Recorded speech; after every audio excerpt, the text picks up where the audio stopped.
candidates as they amplify your voice. Good evening. I'm here. But more importantly, the professor is here. Professor is here, Dr. Patricia Bartlett. So you're guaranteed 90 minutes of sound political education. This is Your Voice with the NRP for Monday, February 10th. This is where political discourse in the Federation reaches its apex. Welcome again, Professor Bartlett. You like Steve, how it sounds, you like the ring of it, right? Steve, you're making me get a lot of licks. I know. You're making people... Your shoulder broad. Yeah. From the time you said that, the doctor has been on my case, trying to discredit me, so be careful. Well, you know what that reminds me of? When Michael Jordan came on the scene, Chuck Daly of the Detroit Pistons, they were champions of the NBA in 1990. And when Jordan came on the scene, they devised what was called the Jordan rules. Anytime he touched the ball, they gang him. Same thing is happening to you. We'll call that the Patricia rules. Yes, but like you said, my shoulders are broad. They may not be as strong as they used to be, but they're broad. Yeah. Well, Steve, I would really like to take this opportunity just to greet a few people in the audience. I just, pick out a few people because they mean a lot to me. And these are the people who give me the daily encouragement to do what I do. And so I would like to reach out and touch Miller in the UK. I know it's a sacrifice as it relates to sleep time for the people who are living in the UK because, they're way ahead of us, 5 hours ahead of us, no? And so for them to stay up, to be with us in company, to listen to what is going on at home means that they really care about what is going on here, and I really would like to let him know that I appreciate him being in our presence tonight or this morning for him. And of course, our friend in Montserrat. I keep forgetting to hail up my friend in Montserrat. He hasn't called for a while. Maybe that's why he ain't called, because we're not treating him right. Because I need to recognize my friend in Montserrat. He knows who he is. And so it's a pleasure if you have joined us tonight. We would like to hear from you. But of course, we want a little time, give us a little lead time just to get into the meat of the matter. And then we'll entertain the calls a little later, so that we don't get this, too disruptive. And my cousin in St. Kitts, the numbers, Sinwick, my cousin Sinwick in St. Kitts, who is always complaining that Steve, as a host, you don't remind people enough of the numbers through which they could reach us. And so Sinwick, it is 669-7312 or 469-7953. I've reminded you, I've done my duty. It's up to Steve now to do his part a little later, just to remind everybody else, just in case people would be signing on a little later. And in St. Croix, I have some friends down there, Julie in particular, Julie and Swanee, and Hugh, and of course my uncle in St. John's, USVI. And moving over to the mainland in the US, I know things a lot of, uncertainty in that environment, but I would just like to just reach out and touch my nephew over there, and of course Annette in New York area, Camilla, Hazel, Keith, Twiller, Leonie, and of course my countryman or my Brown Hill man, Berries or Earl. I hope I'm not going to say where they're at because I don't want ICE to come down on them. I think all of my people are straight, but just in case, I wouldn't want to alert ICE of where they're at, just so that they would avoid the harassment, because I think there's a lot of that is going on and people are so, afraid in the US right now. But I am with you guys in spirit, and I'm here tonight.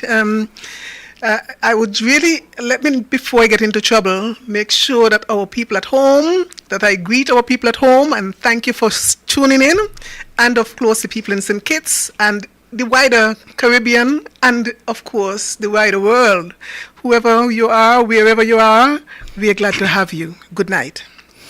Okay, we have a lot to discuss. Lots of things happening in our federation, and so we have some very big topics to discuss this evening, and the first one will be fair share. Of course, that has been around for a very long time. The Prime Minister, Dr. Terence Drew, who, by the way, celebrated his first anniversary, yesterday. Oh, okay. Saw him hanging out at Sunshine. So from this side of the Federation, we wish you and Diane, is it Diane? All the best on your first anniversary. Well, the Prime Minister had his roundtable discussion last Thursday, February 6th. Lasted 1 hour and 40 minutes. And at the 1 hour and 37-minute mark, when he was giving closing remarks, he brought us the news that the World Bank report, the long-awaited World Bank report, is here.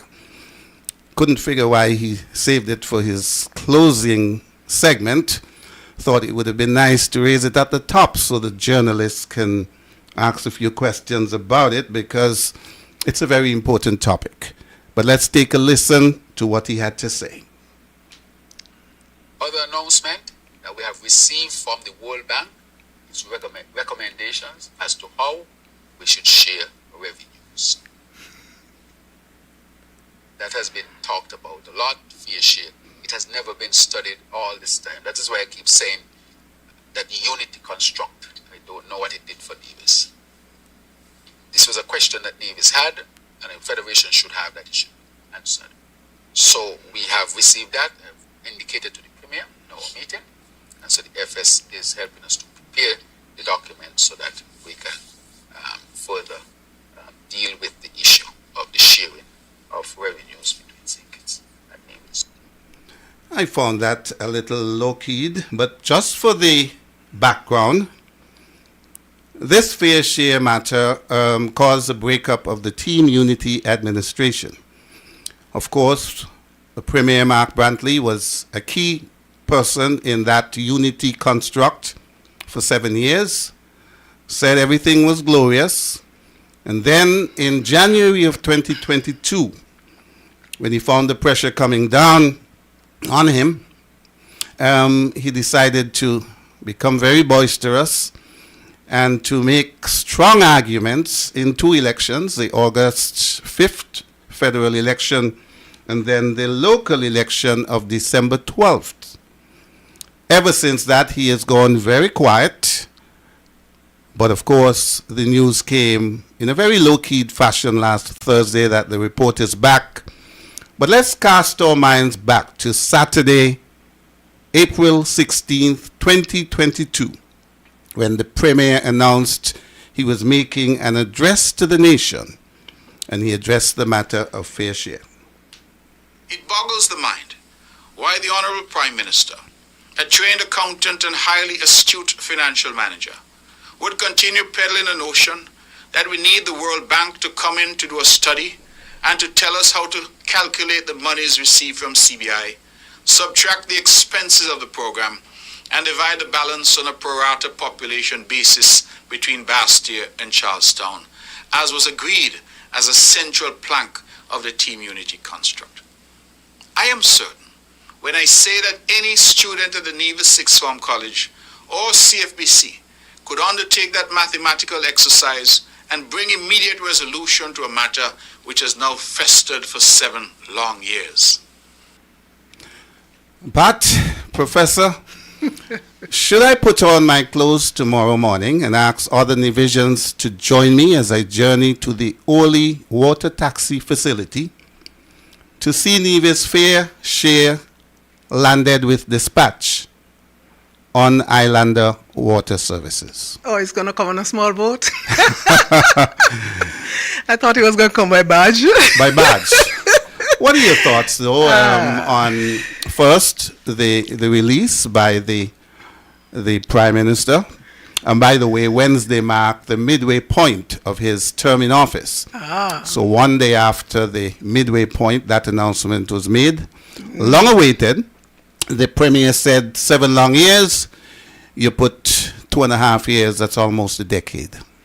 Well, it has been like that, and well, you gave a part of the history, and you took it from the point at which the CCM would have been in a coalition government, the unity construct, as people refer to it, and that happened in 2017, was it? 20, the construct? 2015. 2015. 2015. But for us to get to fair share, we have to understand and we must accept the principle of sharing. So we can't just say fair share of what? Is fair share only now an issue? And what is fair share? Fair share, it seems, has been appendage to the CBI. And let me just take the last year.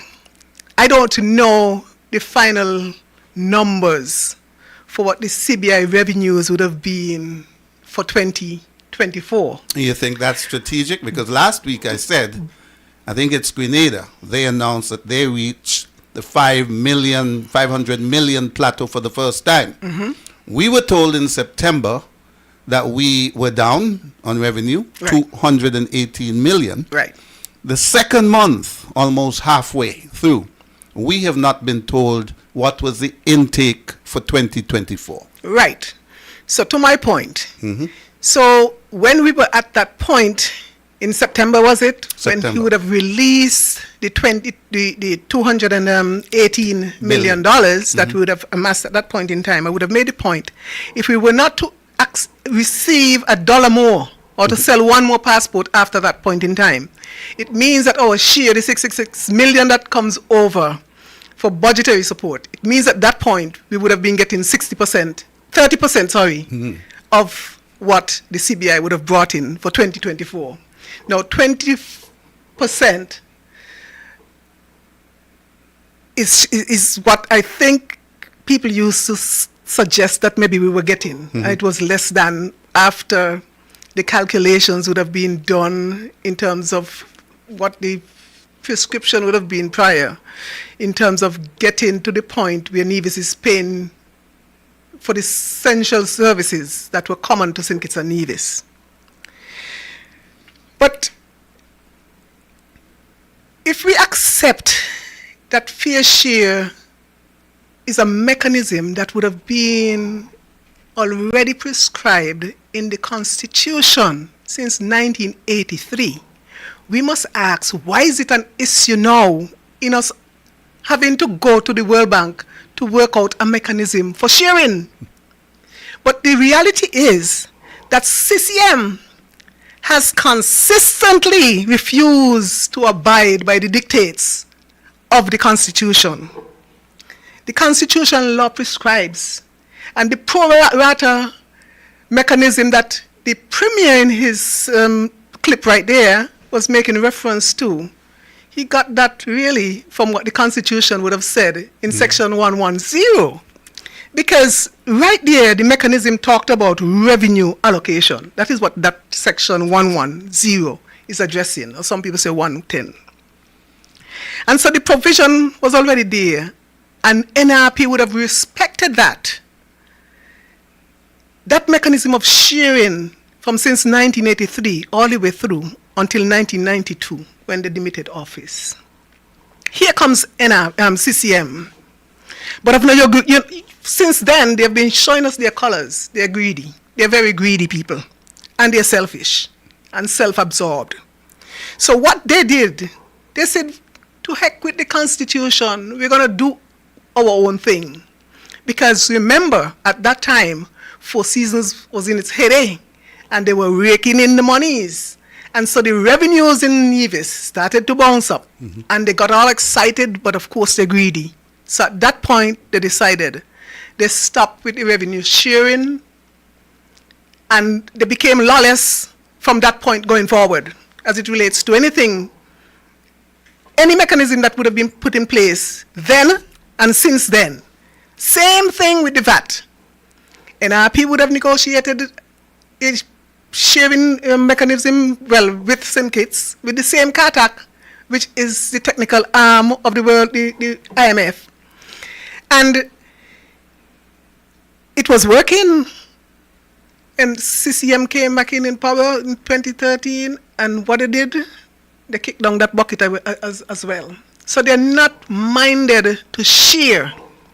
And so that is the difficulty that we have now, in that because of their lawlessness, we got to an impasse where when the CBI started to bring in monies now, of course, Dr. Douglas took the same stance that they took when the Four Seasons was bringing in monies.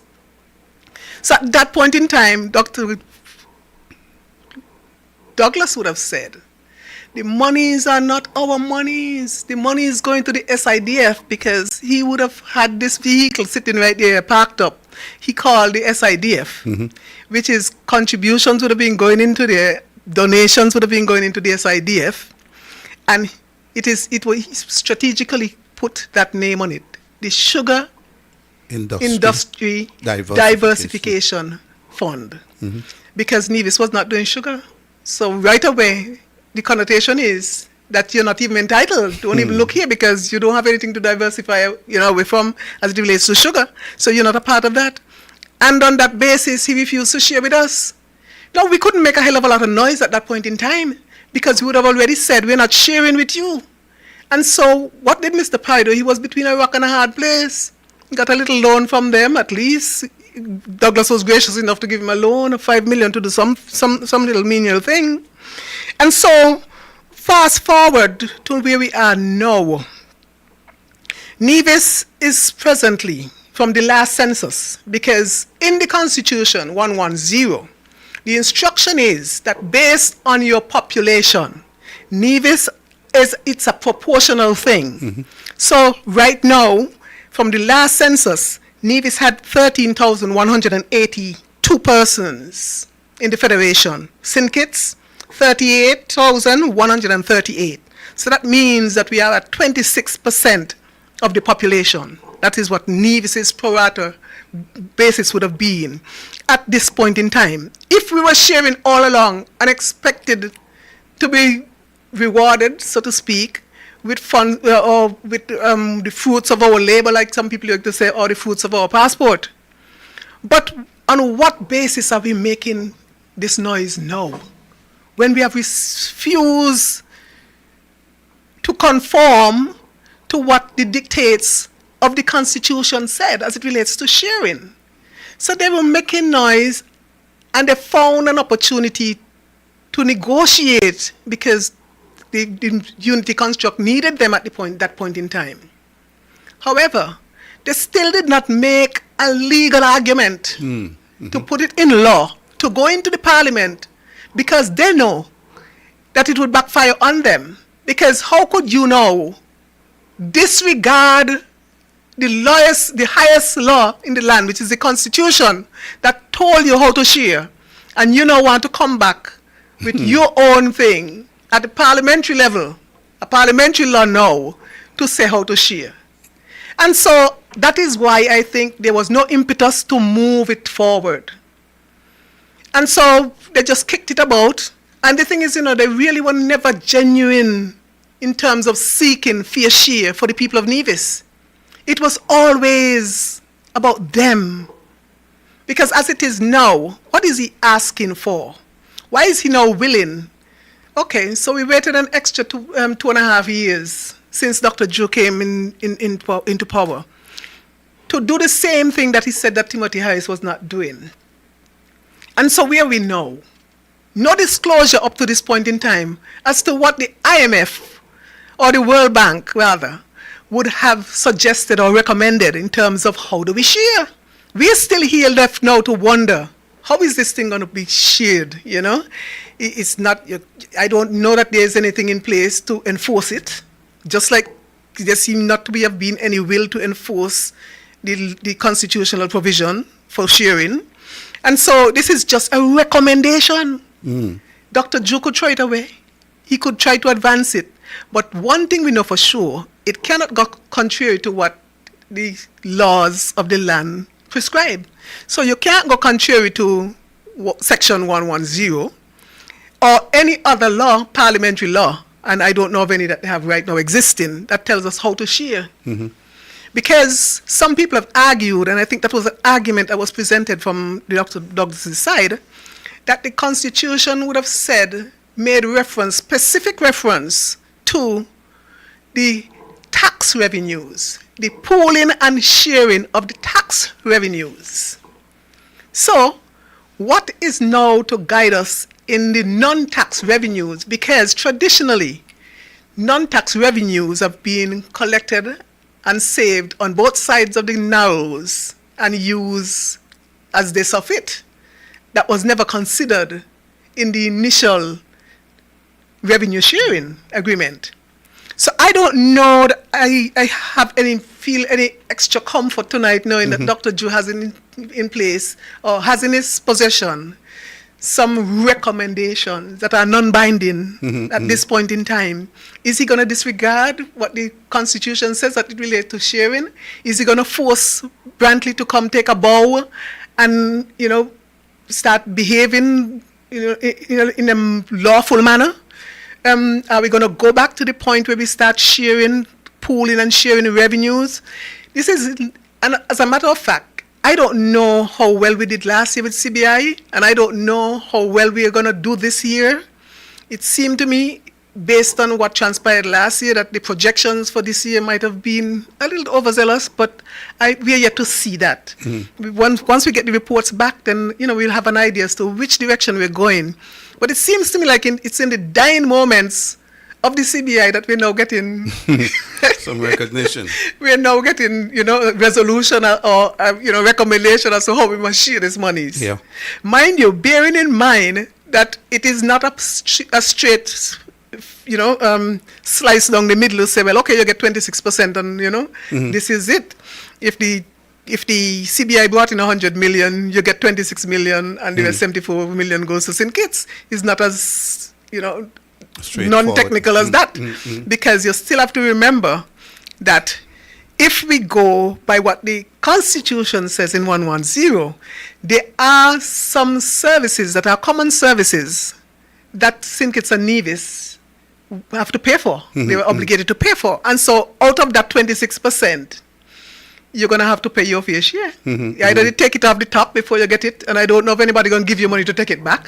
So chances are, when the reference was made to the financial secretary, the FS in St. Kitts, chances are she's going to sit down and decide how many millions or how many thousands or how many hundreds of dollars would go towards whatever the common services are.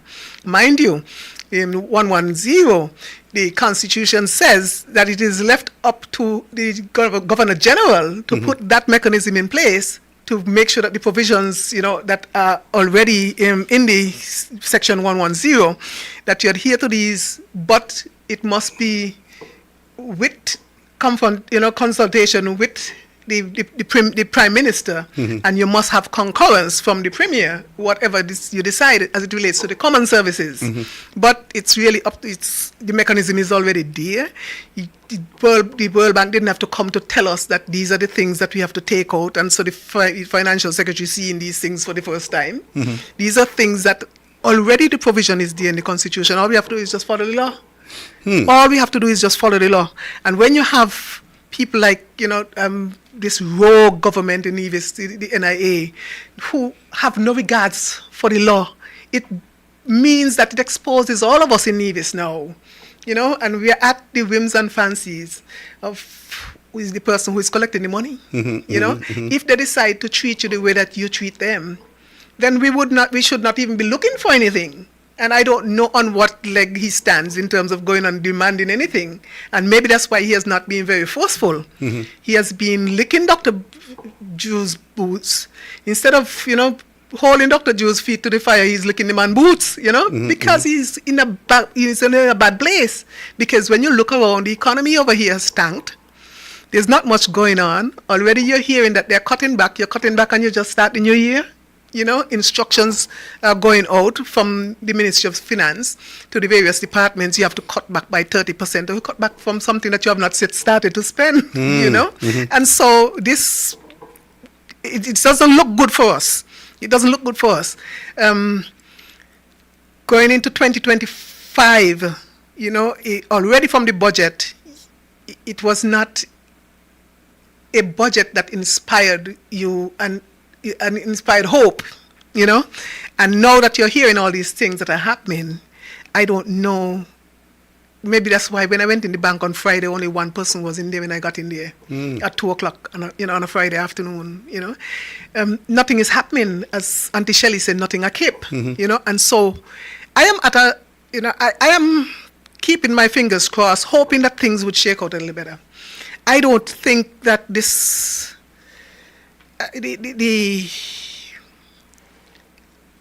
well, let me not even say that, because some people like to think that we're beating up on Dr. Jew. But in all fairness, coming at this point without any kind of details, I don't know that gives me any comfort. Let me just leave it there, because, some people at this point are very jumpy, and everything you say, they want to take it and make politics out of it. But I don't see us going anywhere far with this fair share issue. But if something is there for Nevis, I'm sure that we would welcome it in this current economic environment. Well, as I said, a couple of red flags. The Prime Minister buried it deep in his closing arguments. So he didn't bring it up front so there can be some discussion. The other red flag I saw coming was this story, which was on every media outlet a week ago, that applications were up by 169%. And I understand why. They wanted to send the notice that things are picking up. People need hope. But they didn't attach a dollar figure to the intake, even now, almost midway through the second month of 2025. But the other thing that I've noticed in this process, now when I sat down to learn about computers many moons ago, the first term I learned was GIGI, garbage in, garbage, or was it GIGO? Garbage in, garbage out. What you put in is what you get out. Now, the Premier has been a very silent partner. If they wanted to work on this, shouldn't they be knocking heads together and saying, well, these are our figures, these are your figures? Instead, it seemed to have been a one lane, the federal government, and at the end of it, he says, okay, Financial Secretary, you extract what you want to extract from this, and then just feed it across the Narrows to the Premier. He's very gullible. What did he say recently? There's no space between him and the Prime Minister? They're close. So are you suggesting to me, you don't sound too optimistic, that I should make the trip to the Ole Beach water taxi facility tomorrow to see the homecoming of Nevis's fair share? Well, you're a big man. So I make my own decision? On this one, you would. Because I know gas is expensive, so I would want to encourage you to go over there and burn gas, and then nothing happens, I'm going to feel guilty. So we should, and there wasn't anything joint, like we would hope that the two leaders who are so close would make a joint statement about this. It appeared as if the Premier was hearing it the same time people like me and you were hearing it. So it begs the question, where do we go from here? I notice, I'm going to mention this, that the Premier seems a little jumpy. Last week I noted that very terse press release came out that he's going to the Virgin Islands on official duties.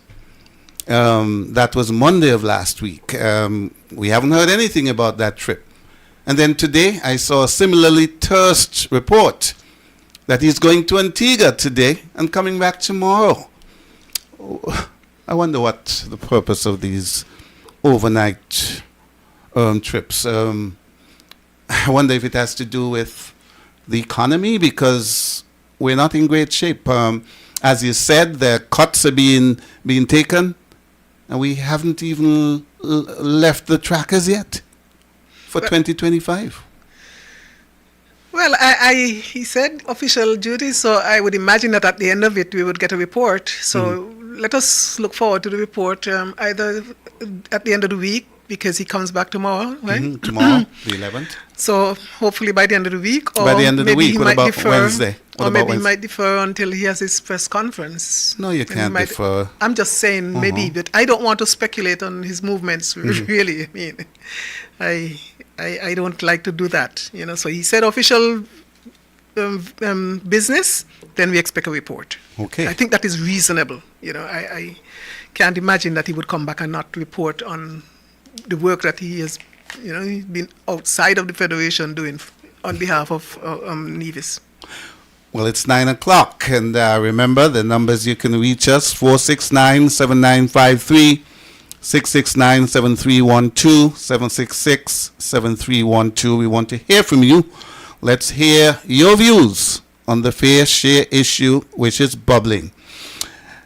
Dr. Bartlett, the annual register of voters was issued on January 31st, as announced by the Supervisor of Election, Oakland Peets. And today, February 10th, the deadline for filing objections. How has that process gone? Well, I don't know why it was supposed to be like this. It's kind of rushed. You get it the 31st. But it seems like no one else has a problem with it, so I'm not going to make an issue out of it.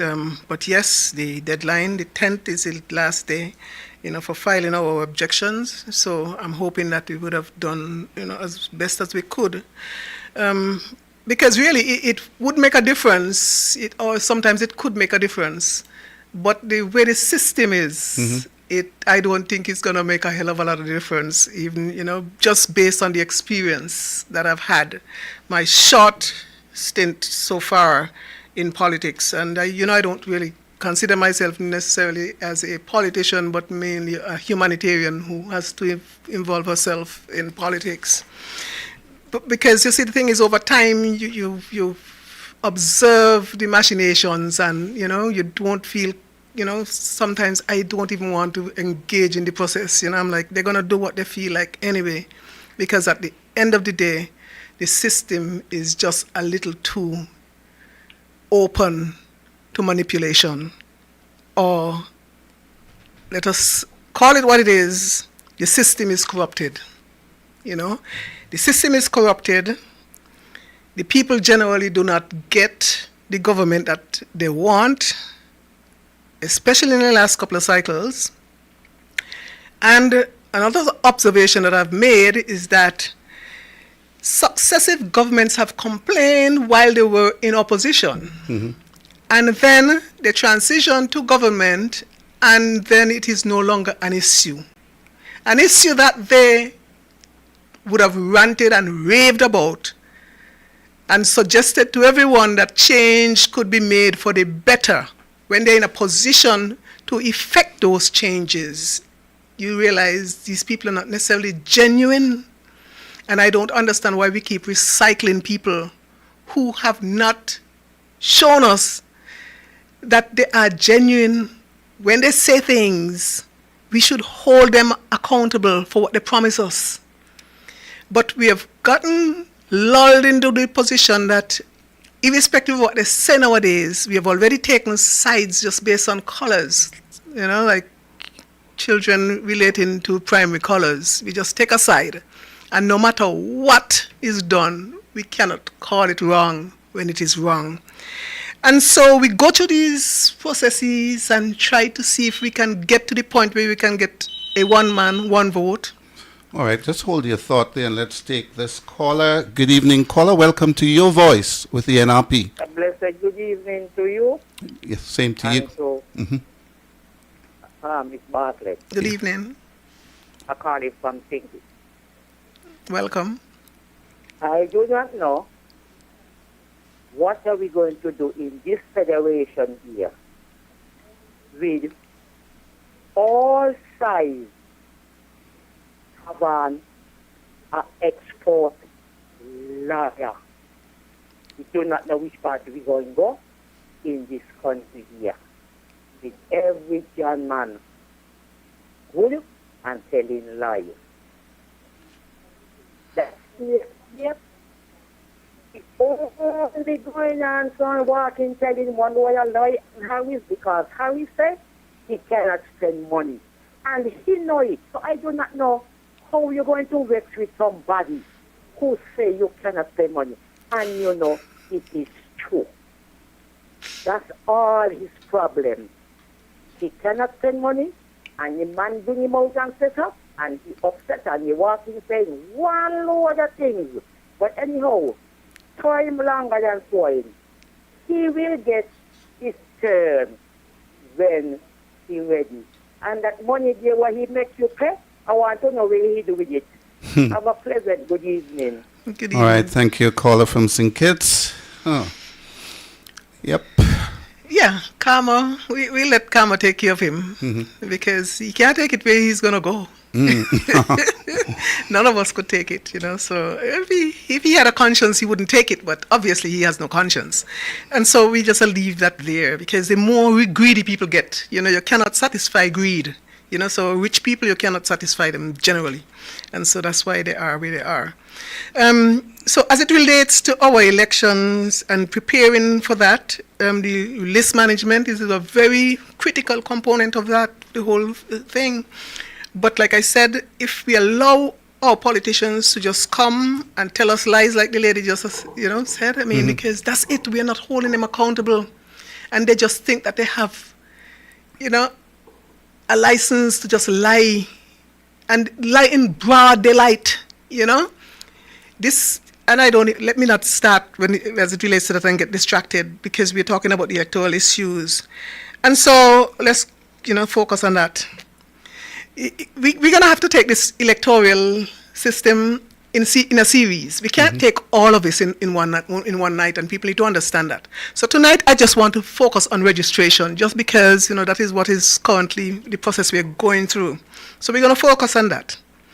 And so we need to ask who are eligible to vote. And so the Constitution would have already said and stated that once you're 18 and you are a Commonwealth citizen, you're welcome to come, and you live in St. Kitts Nevis, you're welcome to register to vote, barring, some conditions there that most people, wouldn't really be prohibited from, participating anyway.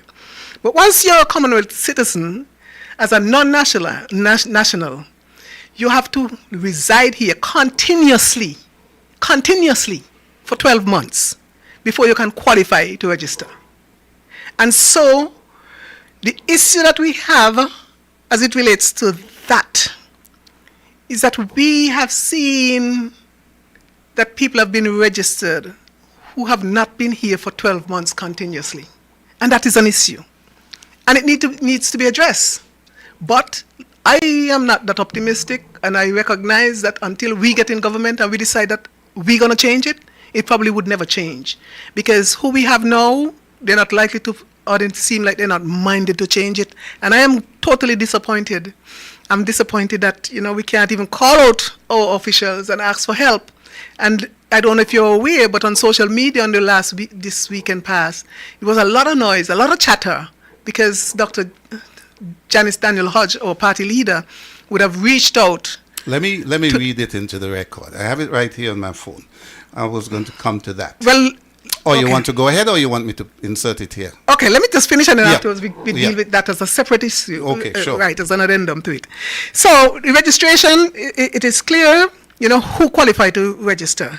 But somehow these people find a way, because they're in position to manipulate the system. They're the ones in control. So they do as they feel like. And so they register people as they feel like, because they think that at the end of the day, these people would be beholden to them and would vote according, to whatever they direct them to do. And so we have an issue with that. We also have an issue as it relates to people living or registering where you live. That is the basic fundamental. And I don't understand how some people sometimes just flaunt the law just like that. Even people in official, positions. Because the law says to register where you live. And so if you live in Brown Hill, don't tell me that you're going to register that you live in Brown Pasture, or you live in Hamilton, and tell me, we all in Nevis 9. No. Nevis 9 only exists because we move the boundaries as it relates to federal election. We expand the boundaries when we have federal election, and the boundaries collapse again when we have local election. So the constituencies is not a requirement for you to register in the constituency. But specifically, you have an address, because you have Hamilton And because of where the boundaries, the lines are, there's a part of Hamilton that is in St. John's, and there's a part of Hamilton that is in St. Paul's. So specifically, you must register where you live. And you have some people, and I know that I had called out the junior minister, Nisbet, the lady. And I don't like to be harsh on her because I recognize that she's young, impressionable, easy to manipulate, not like our former lady minister, who herself is a strong personality, and they could not manipulate her. And she would have said from the, when she would have left the party, that she was not going to be pushed into, not her words exactly, but paraphrasing, she was not going to be pushed into a position where she had to compromise her integrity. And so, because she had an issue with the corruption that was going on in the CCM NIA. And so, this young girl, if anybody would have given me the position, I probably would have taken it too, because, it's a position like that, you never worked for that kind of money before, you take it, Notwithstanding she ain't got no experience, she ain't got the qualification, I'm not knocking all of that. All I'm saying is, have a little integrity, man, because she registered initially in St. John's. I don't know why, apparently she was working in as a teacher in the neighborhood, and she decided that she was going to live there temporarily or whatever. So she registered there. But she has since moved. And I would have called her out already. I said, look, because I've gone to Run Pasture, I've asked, I've knocked on almost all the doors there that could open. And when the doors are open, she was never behind none of them. So it means, essentially, she not living there. I made some inquiries, and then I found that she's still bouncing around in St. John's. So she's bounced around in St. John's, and she ended up closer to where I live, in Montpelier area.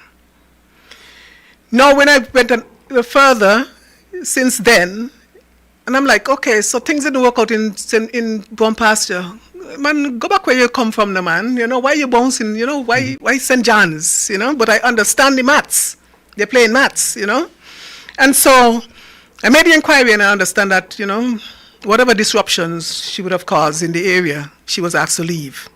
And so she has now moved to what seemed to be a more permanent living arrangement in Hamilton area. That's what I'm learning from my investigations, because of course I need to challenge this registration.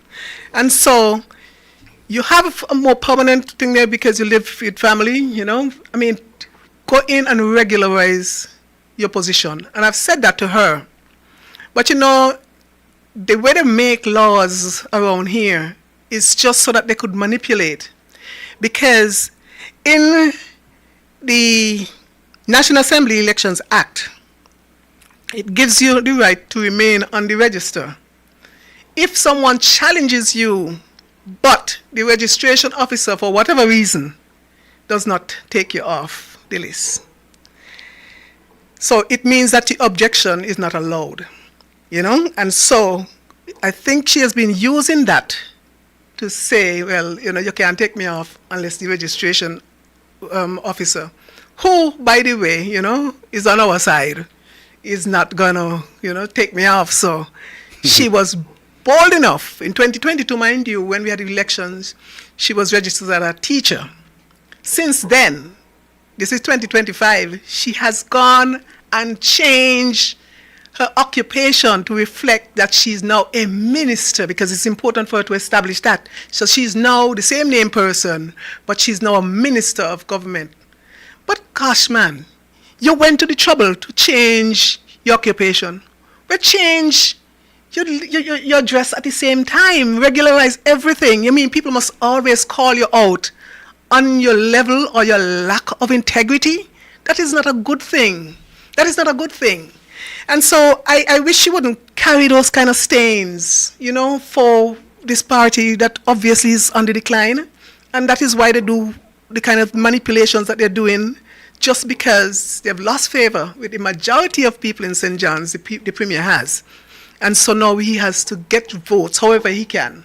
And so they go to Santo Domingo and bring people. And that again is another thing, breach of what the National Assembly Election Act says, but we'll get to that. And so we have had a struggle getting off people who are so minded, like the minister, junior minister, who decide that come hell or high water, they say, they're not going to take, they're not going to regularize their position. And it's about time, man. It's about time. We've struggled with this issue for way too long. And this brings me to the point, because before I knew better, because I had not gone through the experience, I remember taking out a whole, as old people say, a whole epistle, chastising Hensley Daniel, because I said, no, what you all are doing is wrong, taking off people's name, but I didn't realize that this is what the challenge was. I'm not recognizing it. And so, Mr. Daniel, wherever you are, I hope you're hearing me.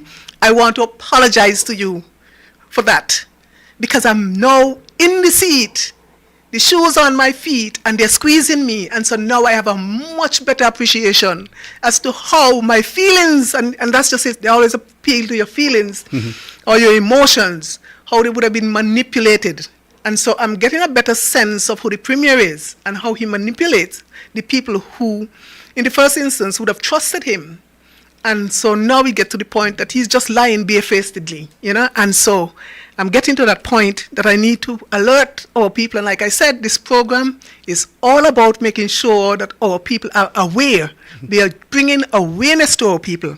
And so that is one of the issues that Hensley would have told me now. And I'm like, yeah, man, you don't need to tell me I'm getting it. I got it, So to get these people to regularize their registration and go where you live. That is the constituency you belong to, so please do that. So that is a problem we have. So I've said to my chairperson for the St. John's constituency group, if it is one objection that we get in during this cycle, let it be the objection to this young junior minister. And you hear just said young, because that again is an issue. They're going to take that and distort it and run with it, and that is just their style. But I am not perturbed, and I'm not going to even lose focus over the foolishness that they get involved in, the pranks that they think, because the prank that they pulled the last time. And so that is one of the problems that we have. As it relates to people who would have died in the constituencies as well, we have an issue with trying to get dead people off. Why should you have a problem with getting dead people off of a list? There should have been, in the system, a mechanism for taking off dead people. We live in a small community. Everybody know who dead and alive. Everybody see the funerals are being streamed. Every funeral nowadays is being streamed. So even if you didn't know before, on the day of his funeral, you know who died. They show you pictures, all kind of. It's about time that we take these things away. I think it's about time that we settle the matter of electoral issues as it relates to taking dead people off the list. I am not going to call on the AG to have a part to play in this, even though when it was crime, it was all of society approach, and everybody was called to pray and preach and sing and whatever you could do. Everybody from all walks of life would have been invited to participate in it. And so I'm not going to call the AG because I afraid he. I'm going to call on whomever and those elected people who are in Parliament, and to make sure that the message is sent to the people who are in the executive arm of government, because government has the legislative, the executive, and the judicial arm. And so I want to invite all of the people who would have been put in the position that people voted for you because you had an issue with the way electoral office was running. It's time for you to deliver. And the problem is not that we do not have the laws on the books. A few can be modified, mind you. But the thing is, it comes to the administration. It comes to the executive arm to make sure that these things are done. So all of the people in cabinet, it's about time you all did something about what is going on, and for us to lend some kind of legitimacy to the activities that are going on in the electoral office. You cannot put somebody who is pro any party, whether it's CCM, NRP, or whatever, to oversee the registration of people. Because right now, it's a continuous problem that people are being frustrated. And when we get to the fact that there are other hindrances that are put in the way, just so that people could get or manipulate, at the end of the day, the outcome that they wish. So when we used to say that the power is in hands of the voters, that is not necessarily the truth. And I hear some people sometimes, and it irks me when they say that, oh, NRP got to learn how to win elections. That's not it. Given a free and fair election, NRP would have won the last election. It is not about not putting in the work. That is not where it is. Election is won and lost right at the electoral office. Because I had the experience. I had the experience of a night before I have one electoral list for a constituency for a box.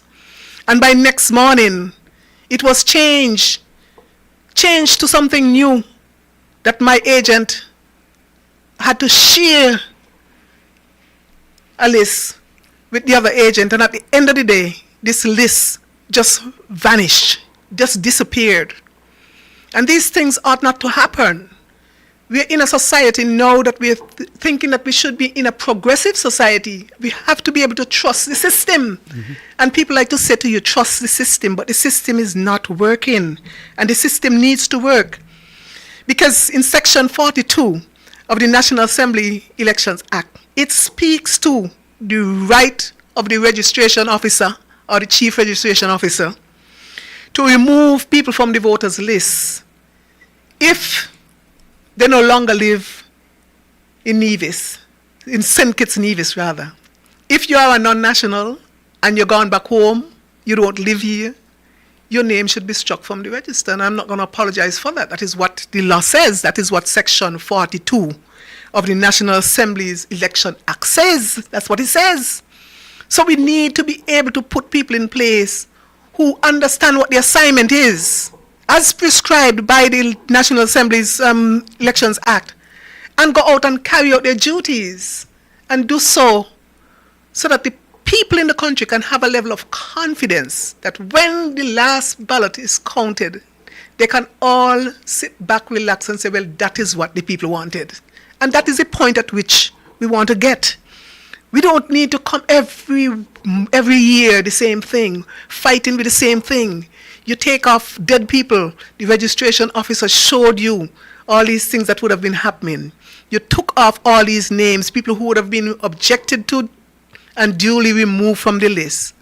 And the frustration is, on the day of election, these names reappear. And that is wrong. That is wrong.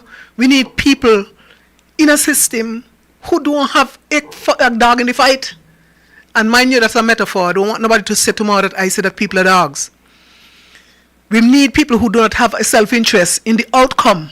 And I've been asking, and so, because I think I'm a progressive person in terms of what I think about.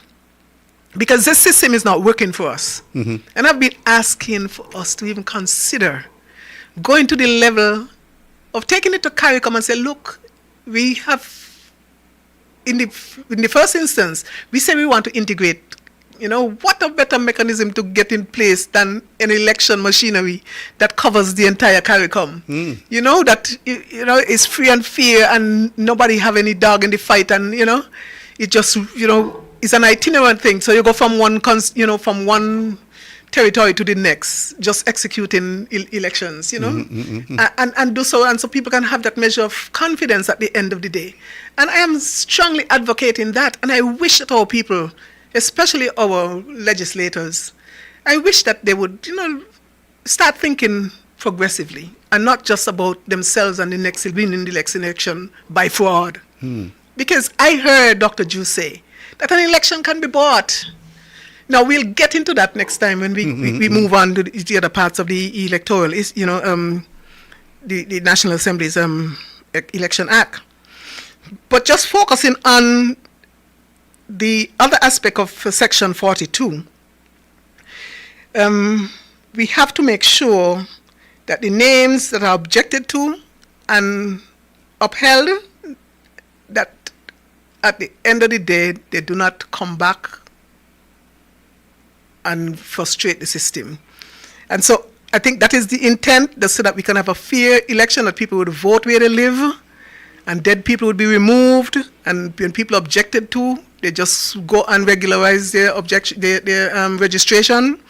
And when we would have done that, then we can start moving on to other things, other things that are more consequential. We shouldn't always be fighting about, this, who is going to be the next representative. If the people want a new representative, they should have a right to change a representative.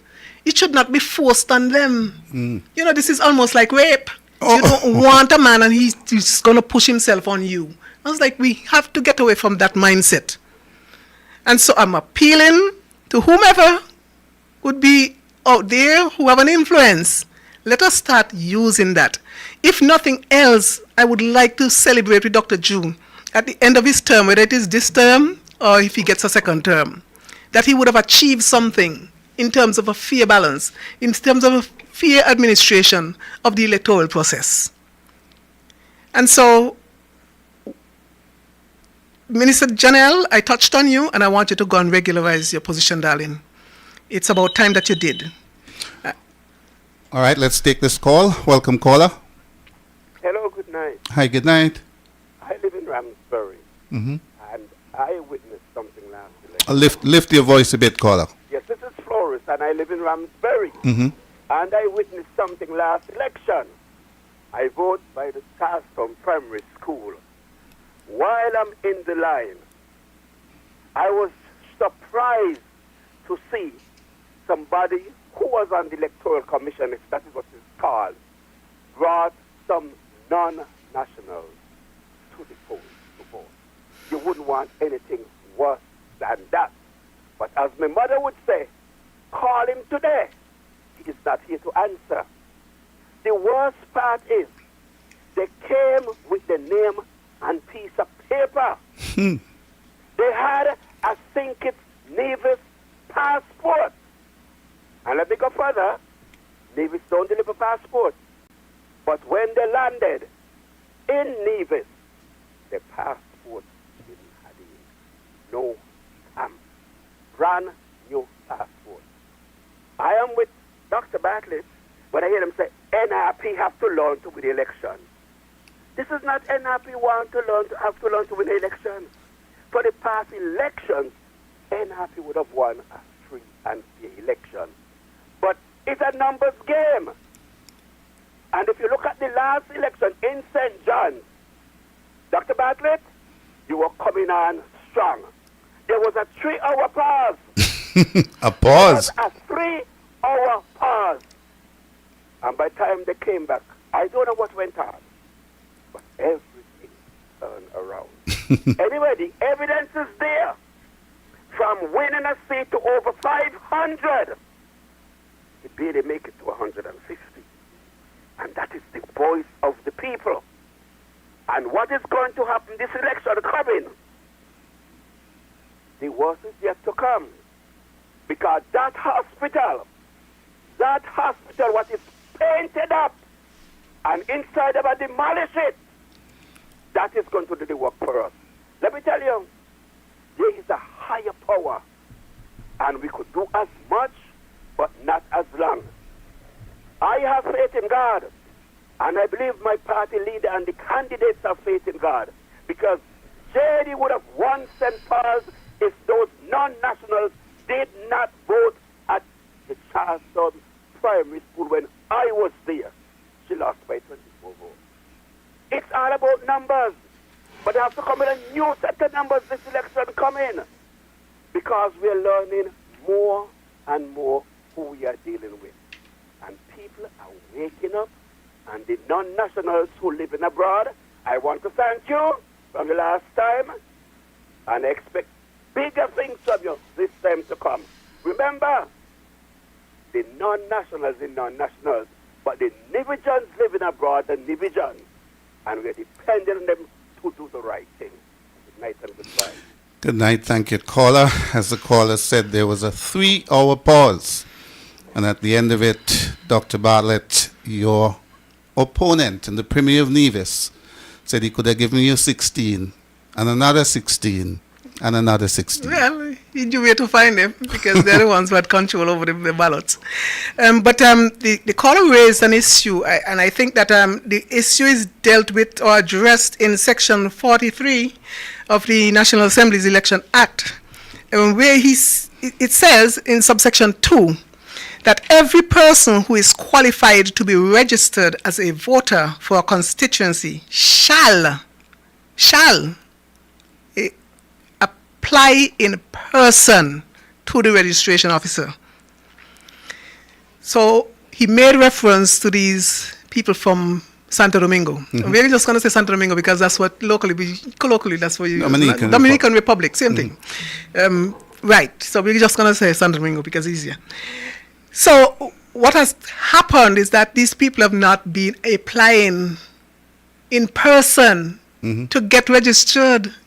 What has happened, and the Prime Minister himself would have, in a public forum, disclosed that people were getting their citizenship fast track to the Prime Minister's office and getting all these legal papers without presenting themselves, which is a very, really, I don't even want, sometimes you want to use language, strong language that you maybe, so let us calm down for a bit. Calm down for a little bit.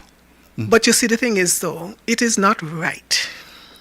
I cannot go in someone else's country and conduct myself that way.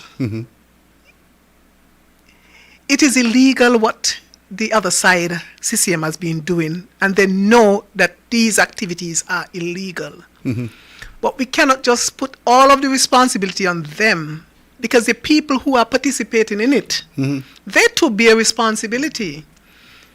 And I can't speak Spanish, so I can't even appeal to them in Spanish to say, this is not right. You don't do that to other people.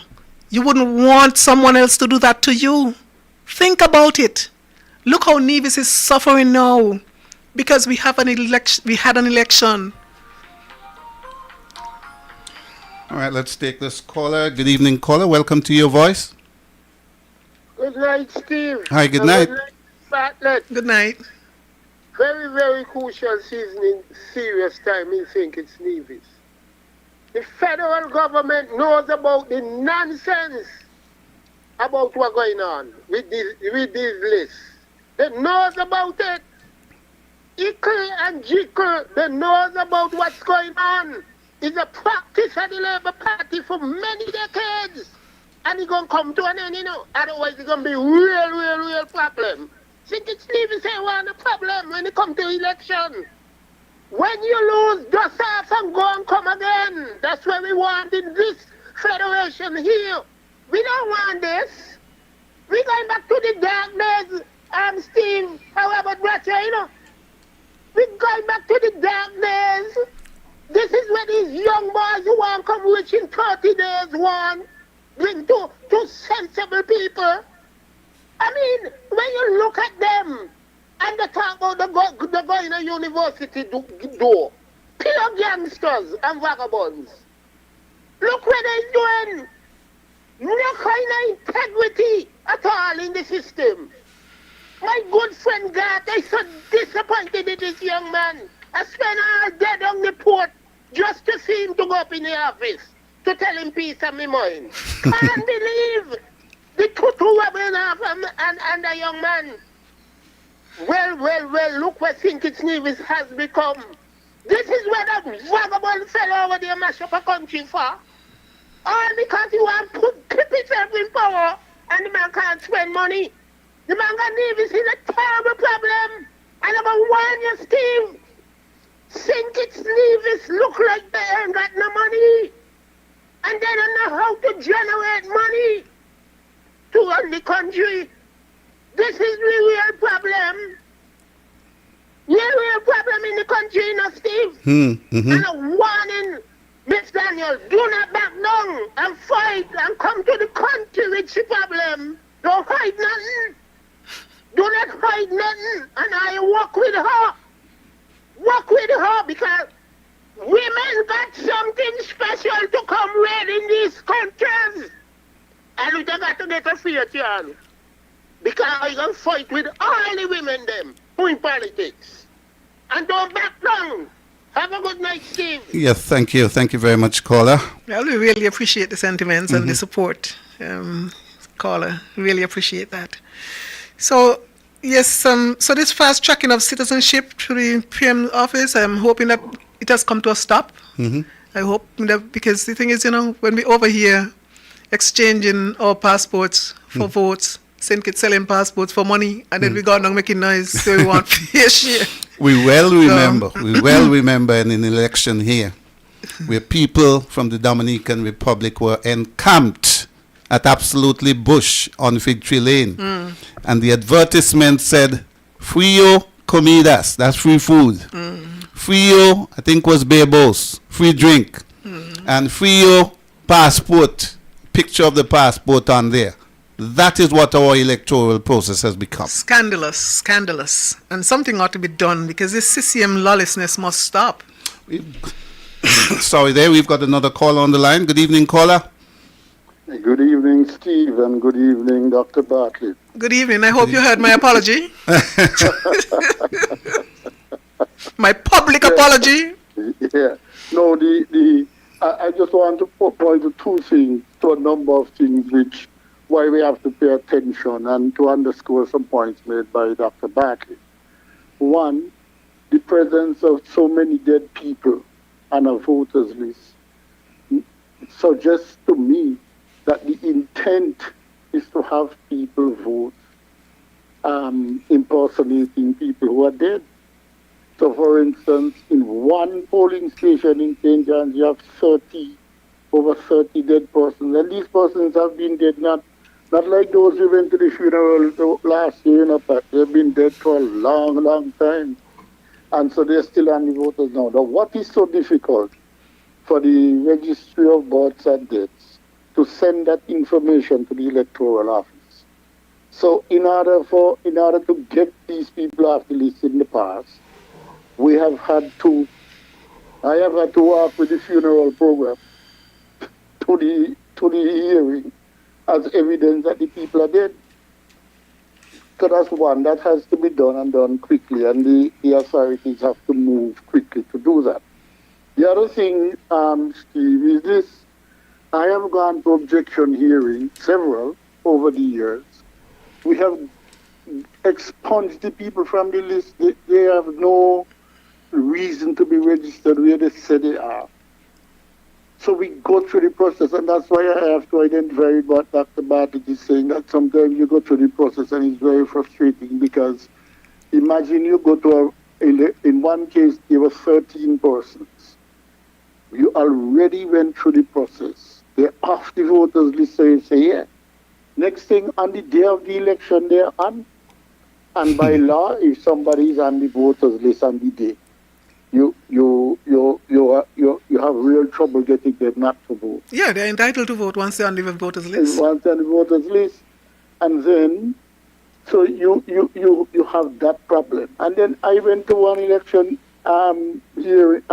objection hearing, and the evidence that these people live in the constituency is a marriage certificate in Guyana. That is the evidence that you live in Bath Village. I was contesting, some people live in Bath, and they bring me a marriage certificate that they married in Guyana, and that is the evidence that they live in Bath. I mean, this is the kind of trouble. And then finally, and it happened last year, Dr. Bartlett, you get a voters list. The voters list comes out before the election. So you assume this is the list. Mm-hmm. And when you show up in the morning, okay, you begin with the list that you have. And then mid-morning, all of a sudden, the list changes. Yep. And then people show up with a letter to say that the supervisor of elections said they can't vote. But the supervisor of elections can't say people where they could vote. Your vote, as Dr. Bartlett was saying, based on where you generally live. So with these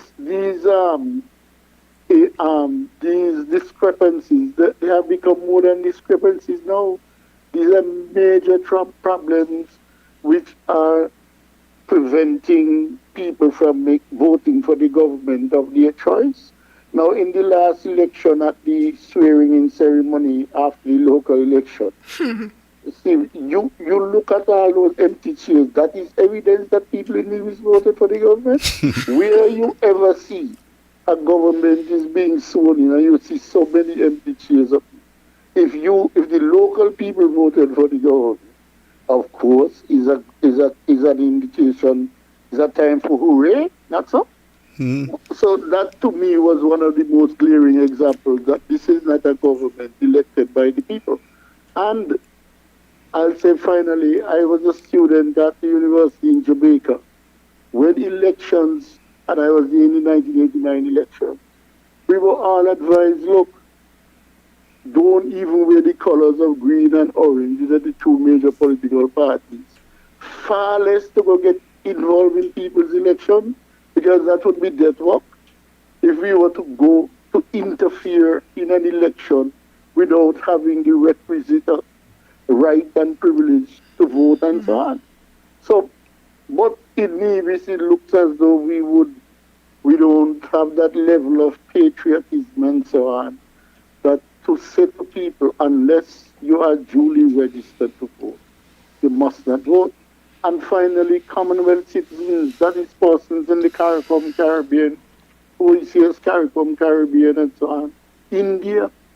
I mean, can you imagine if 250 Indians were in Nevis working on a project, and then they leave and went back home, and somebody is able to find the money to bring them back here? That's the election. That's the election. Yep. So, but once they leave, they are supposed to be off the voters list. Of course. And it's not. Oops, sorry, I think you got disconnected. There was another caller. All right, sorry about that caller. Let's take this one. Welcome. Hi, good evening, guys. Hi, good evening. Good evening. I'm Jepat, how are you? I'm well, and you? Oh, I'm good, getting Great. older. We all are. Yeah, this topic argues very nicely with that post that Janice made. Well, Dr. Janice Hodge, my representative, let me rephrase that. Because sometime, a couple of years back, I've been complaining about the same deceased people on the list, especially in Brooklyn. There are 3 persons I know for sure who are CCM supporters. One has been deceased for over 15 years, up to this year. The other one, 10 years. And then the other one is, I think, 4 years. And I said to somebody, go and check the list by the shop for me and tell me if these people's names still on the list. And lo and behold, I don't know, I haven't inquired about the new list, but I know up to December, their names were still on the list. And here I tell you, one has been dead 15, 10, and I think 4. And this is not right. No. The other thing is, when I voted in 2022, December, I was in the line there, very frustrated because the process was so slow. And anyway, I think it was a frustration tactic. But anyway, there was this one lady who was complaining, well, how is it you can't find my name? And I voted here in August of this year, but come back in December, you all can't find my name. So I said, I'm going to hold on and ask the lady a question. So I said, well, what is going on? He said, by in August, I was single. After August, I found somebody who was in Syria. and the person is NRP, they just assume you're NRP. You understand? So they're looking at all these things. But if somebody there with an NRP, it doesn't mean they're going to vote NRP. You understand? So, but like I said, we just got to keep pressing. But good conversation tonight, guys. Yeah. Thank you very much. Pat, time is going. It's 9:45. Let me read into the record the post made by the party leader, Dr. Janice Daniel Hodge. The electoral office is on my mind. The annual register of voters was issued January 31st, and persons have up until February 10th to file objections.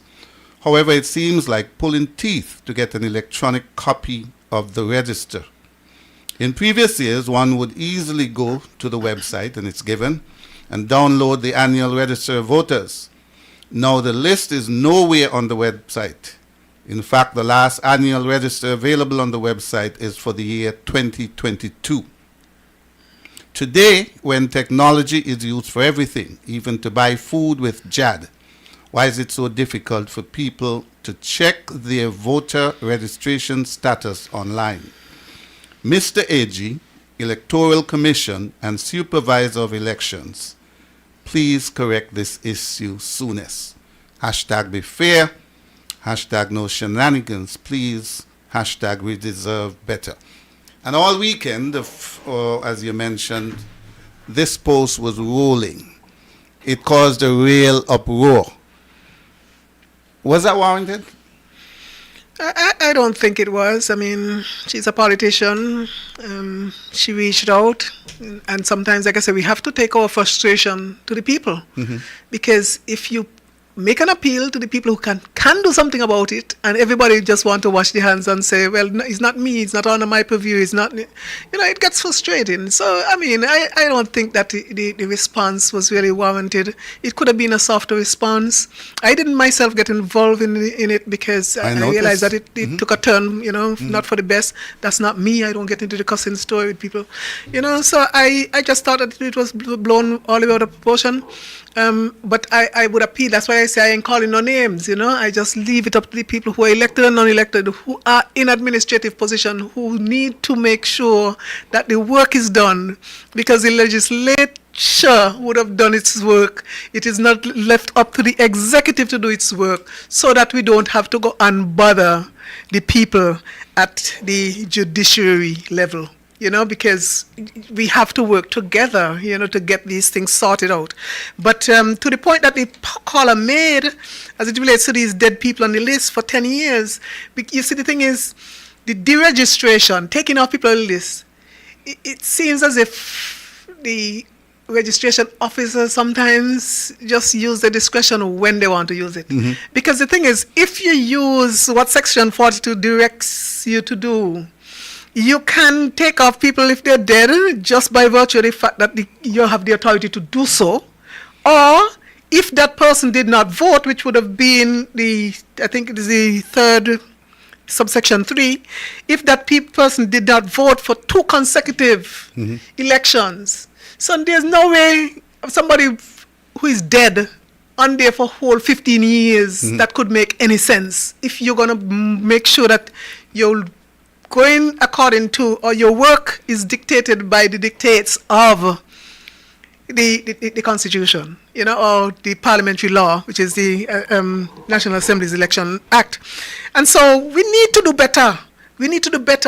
And this, we have to make sure that all arms and all entities are doing what they ought to do to make sure that we have a more transparent process, mm-hmm. a fairer process, and something with integrity, And I call out to the Integrity in Public Life Commission, because these are issues, or like when I would, call out to the junior minister, this is something that I think that they should follow up on. When I go and I complain, even though I didn't get my day in court, to proceed with the election petition, when I call out in public mm-hmm. about people who are tampering with election, the ballot box, mm-hmm. This is something that I should have been getting a call from whomever, and I don't want to call nobody name, mm-hmm. nobody but position or the title. But somebody should have reached out to me, be willing to investigate. In Texas, there's a law. if you have just 2 affidavits from persons in a constituency who complain about whatever the issue is, whatever irregularity, it would automatically trigger an investigation. And we need to get to that point. Maybe we need to put that into the constitution, or into the parliamentary laws. The constitution ain't so easy to mess with. But into the parliamentary laws, we need to put some checks and balances that, because they've ignored so many before. I don't know that it's going to really make a hell of a lot of difference, but we need to try. So I'm appealing to the people who have work to do. Do your work. Do your work, so that we don't end up with a set of people who really at one point can't take it no more and just have an outburst. We don't need a revolution to get these things done. We have a quiet people. You don't need to get on our, on our wrong side, because we do have a bad side too. Don't test us. It's about time that these people recognize that this is not a game. This is not a game. We like to hear that. Oh well. Let's take this. Good evening, caller. You got to make it quick. Make your point, please. Good night, everyone. Listening to the conversation. Yes, Dr. Bartlett.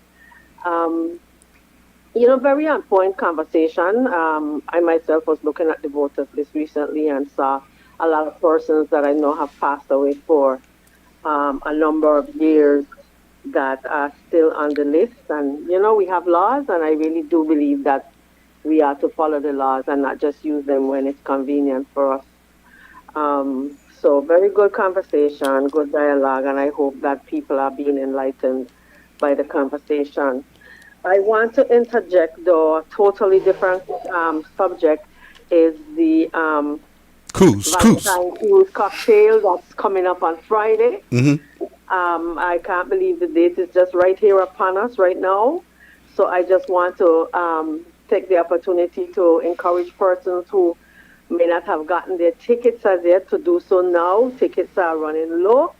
Contact 661-6277 or 661-2271, or go into Divinity Touch in Charlestown and collect your ticket for the cruise cocktail. It's $150 for individual, $275 for couple, and it's well worth it, I believe. All inclusive. Your food, your drink, your entertainment is included, and we also have great prizes that would be given away on the evening of the cruise. And I am also understanding that there will be it will be a moonlit night. Yes. So it's beautiful. Yes, a mature romantic. We outside. So please, the Prince Devante J would be departing Charlestown Pier at 6 p.m. this Friday, the 14th. So I just want to encourage everyone looking for something different to do, something that could be a very nice and elegant evening to join us and get your tickets now. DJs. Who are the DJs again? We have DJ Smudge, a very popular young man, and also EK Real Right, the Real Right EK. So, so we are expecting a real good time. Thank you. Thank you so much. Okay, see you Friday. We're going to be outside, and I'm glad to hear there's going to be a mood. Well, a moon. A mood will be created. And Pat is already getting into a romantic mood. Oh. Thank you, caller. Thank you. Yes. Okay, we've got another caller. Caller, be quick. We're heading up to 10 o'clock, and we've got some more ground to cover. Steve, Hi. Steve, we're going to do this quick. Steve, Mm-hmm. some years ago, QC Charles Wilkin make a proposal to the then Electoral Commission. He laid out a lot of things that they should be doing to deal with transparency. And it's so surprising to see where we're getting from that. God need to go and speak with the Father and take out certain things and deal with it. Because what happening in make Charles will look bad. I'm telling you, Steve, and I want Carly and Daly to try and bring it up. Because it was out there, it was on the internet. Okay. You know, it's very, very serious, mistress. It's Yes. serious. Mm-hmm. And we cannot allow the electoral system to go down the road here. We cannot allow it. I mean, look what young man has done to this country. Dead people name, they're trying to come, bring a list to win the election. Them vagabonds. Okay. Okay, call you. Thank you. All of them. Yeah, thank you, caller. We're running very short of time. Of course, we got to talk about healthcare. We can't talk about healthcare now. You don't think so? No. Well, what about the other topic you wanted to talk about? No. We can just finish up the electoral. Okay, so go right ahead. Because go right ahead there. that is what is trending. Okay, we have to stick with what is trending. We can't just shift gears in this last, moment. Go right ahead. Yeah. So we have to qualify the statement as it relates to ordinary residents. I forgot to touch on that. Just to make people aware that the section 38, which deals with ordinary residents, subsection 6 says that the chief registration officer or registration officer, the chief registration officer and the Mr. Peets are the same person, and the supervisor of election is the same person. So he said that that person or the registration officer for a particular constituency may visit any home within the constituency for the purpose of ascertaining whether the person whose name appear in any list reside in a particular constituency. So they could do the work. If you think that somebody, we say we're challenging someone, they don't live in that area, registration officer could take a drive. If you say that you live brown pasture, go knock on the door of the house that you think that the person should be living in. If they don't appear, then you can have a conversation with the person who is there. But,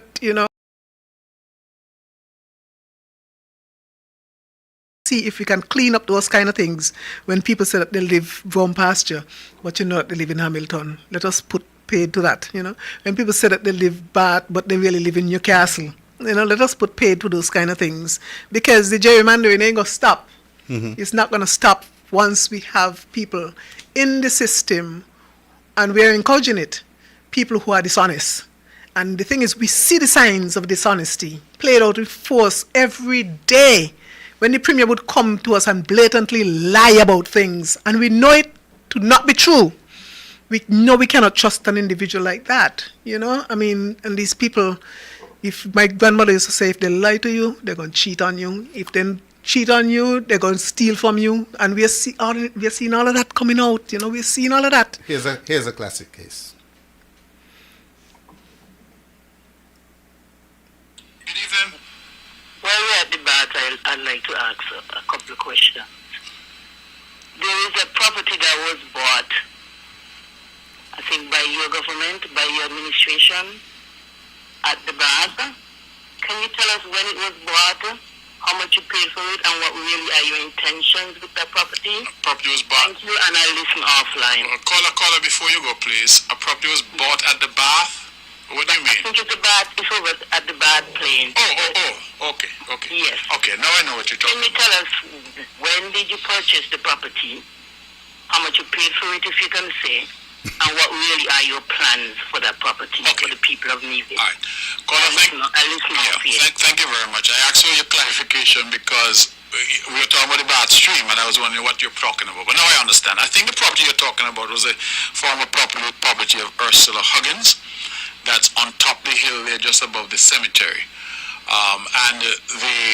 What we purchased that property for, the impetus was to expand the Bath Cemetery. The cemetery right here, what we call Britannic, the lands that come down and adjoin it, those are the lands that we purchased. The idea was that the cemetery needs expansion, and so we bought that land so that we could expand that public cemetery. When we approached, we were told that they would only sell all of it together. It had an old residence on it, and it had the grounds there, etc. So that really was the main reason why we purchased. And the idea now is that we will see what we can do with the rest of that property, whether we cut it and sell it, or we seek to do something with that property. We have not yet decided. Various government ministers have made various suggestions to the government, but we have not yet decided what we're going to do with it. I will have to find out what the exact price was and come back to you. I do not have it at the top of my head, and I'm minded always to give accurate information so that I'm not later accused of misleading. So if I can research that to find out the exact price that was paid and the amount of acreage that is there, I will come back with that caller. But the purpose for which we bought that property was to expand the burial ground. We actually wanted to buy a piece of it, and they said no, they will only sell the whole thing, and so we bought the whole thing. That is the reason for it. But thanks for the call, and I will get that information for sure and come back next week, God willing, and share that information with you.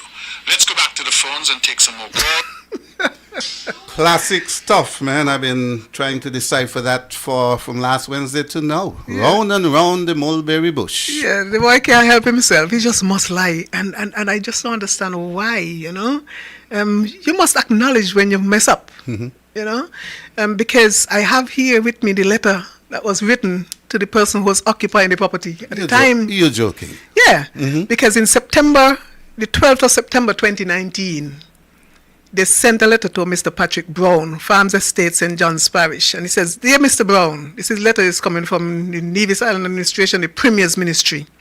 As you are aware, the Nevis Island Administration has recently purchased the Huggins residence as Farms Estate Nevis." He didn't say nothing about no property, the land or nothing. He says specifically we bought the Huggins residence at Farms Estate. We will shortly be carrying out some much needed repairs on the property.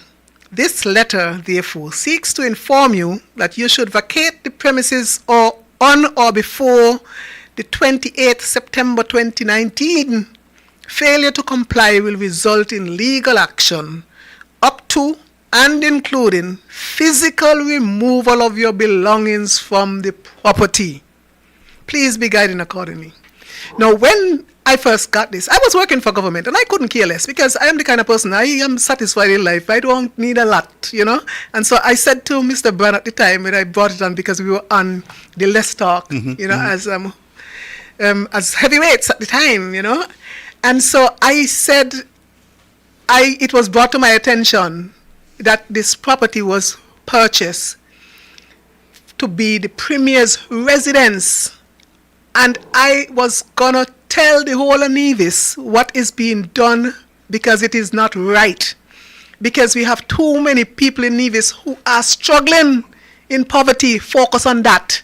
Because the Premier would have just come into power in the end of 2017. December 18th. So just 2018 and 2019, they're ready to go fix up, you know, the Huggins residence to make it a Premier's residence. Before I reach home the night, because we came off the 10 o'clock, on my way home, I got a call from the same Mr. Premier, wanting to know, as if he thought that I was out of place to bring that up. You know, if I wanted to know what it was for, I should have checked with him. You know, I was like, I ain't got to check with you. You know, because at that point, I'm like, you want to fire me? Fire me. I ain't got getting a permission, but what you're doing is wrong.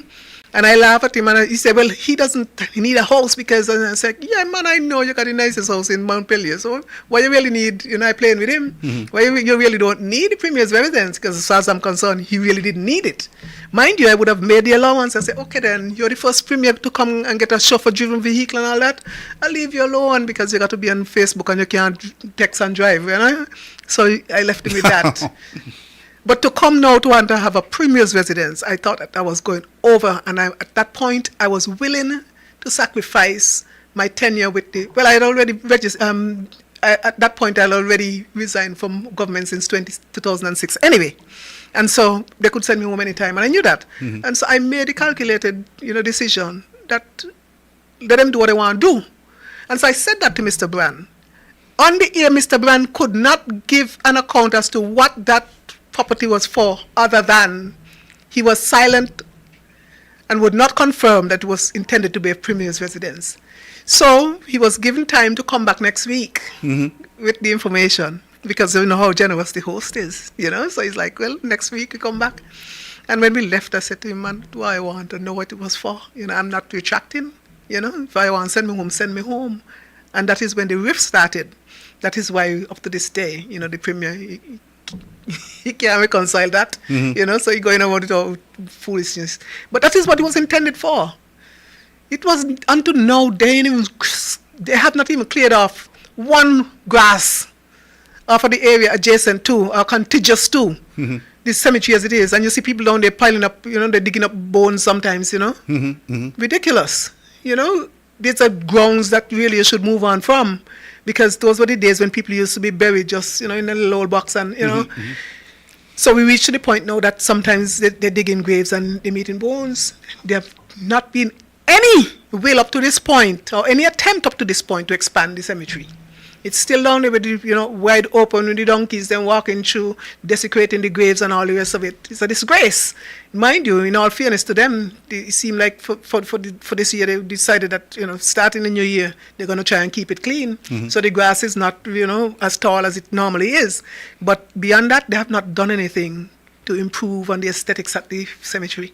They have not done anything whatsoever with the land. You know, they have not committed to it.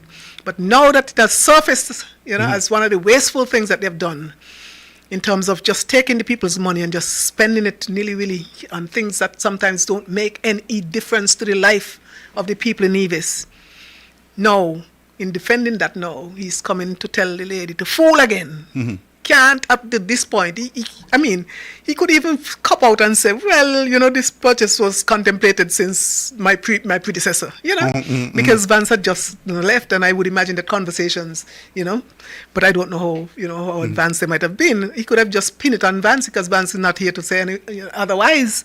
But for him to continue to lie about it and deny, you know, when the evidence is there and based on the letter that was sent to the guy, the intention was there. But they got outed and can't deal with it. You know, he's a big man. Well, let me not say he's a big man because, you know, a podcaster say he's Baby Brantley, and I understand now. Because, you know, at that level, his level of behavior, I can't really, in good conscience, classify him outside of that realm of, you know. He said some government ministers have brought different ideas to the government. Bother with that. Well, you think the government ministers make up the government? Yeah, because when Brand came back the next week, he was saying, well, you know, that land there, we could do so much with it. And, you know, Stanley was there, man, that is prime property. And we can do so much with this land, you know. The house, saying we have to bother with the house. The house is just as if the house was just bought for $1, you know. It's the land they really were focusing on. Okay. And then Brand was like, well, we can cut it up and make, you know, some, I don't want to misquote him, but to the extent that, you know, he wanted to make it sound like it was really a project with the people in mind, you know, to get affordable housing could be done in that area. You know, so for him now to come and say that discussions are now being had as to, you know, what we going to do with it? What we going to do with it? He lie. Well, we will await his response. He said he will research the information. He said he thinks... Well, I can help him because I would have done the research already, and so I had the information to hand. I could just, all I had to do is just go and get it for him, and I could send it to him, but he done block me, so I can't even do that. Pat, we're out of time. Yes, we are out of it's time. 8 minutes past 10, and we have to go to our wardrobes to select something for Friday at 6 because we're going outside. Cruise put on by the Gingerland Constituency Group. See you there. See you there. Good night. Your voice with the NRP. This and every Monday, 8:30 to 10 p.m. Join host Stephen Semanas and the NRP candidates as they amplify